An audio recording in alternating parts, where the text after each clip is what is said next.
SC রয়েছে, OBC রয়েছে, minority রয়েছে এবং আদিবাসী মূলবাসী রক্ষা করতে হবে।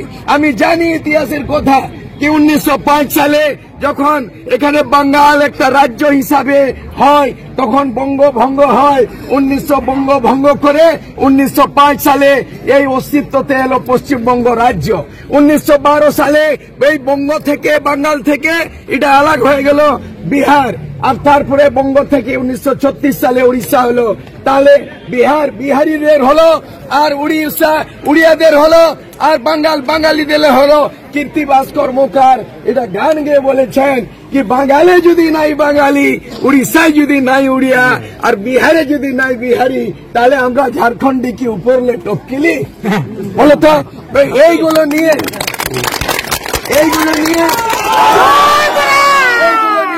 আবার ঝাড়গ্রামের এখানের যে ইয়ে ছিল মাহাতো, বিজয় মাহাতো কুড়মালিতে কত সুন্দর বলেছে, ঝাড়খণ্ড कैसनो সুন্দর আওয়া দেখা ভাই, ঝাড়খণ্ড कैसनो সুন্দর।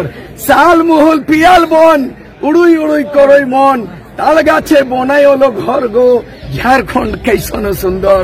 কিন্তু এই कैसनो সুন্দর এই জিনিসটাকে আমরা জঙ্গল মহলকে জন্য লড়াই লড়বো।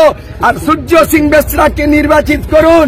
আর এখানে 550 লোকসভার মধ্যে আদিবাসী রয়েছে 47। ওদের মুখ খুলে না, ওরা কানে চোখে দেখতে পায় না, ওরা শুনতে পায় না। সূর্য সিং বেসরা এই কুর্মী সমাজকে ধন্যবাদ জানাই, হ্যাঁ, যারা আমাকে প্রার্থী করেছেন। আমি আদিবাসী কর্মীকে আমি সামাজিক সমরসতা থাকবে, সংবিধানের মৌলিক অধিকার আছে। আজকের দিনে বাস এইটাই। আমি যোগ্য হিসাবে যদি ডাক্তার আম্বেদকরের পরে যদি আদিবাসী নেতা মারাঙ্গমকে জয়পাল সিং মুন্ডা আদিবাসী কিভাবে আরক্ষণ হবে, reservation, MLA MP reservation, job reservation, আমরা জানাই, সেই স্যালুট জানাই এই মারাঙ্গমকে। আর তারপরে আজকে 75 বছর হলো দেশ আজাদ হলো, আর এটা 18তম লোকসভা ইলেকশন, কিন্তু কোন আদিবাসী রিজার্ভ সিট থেকে মুখ খোলে নাই।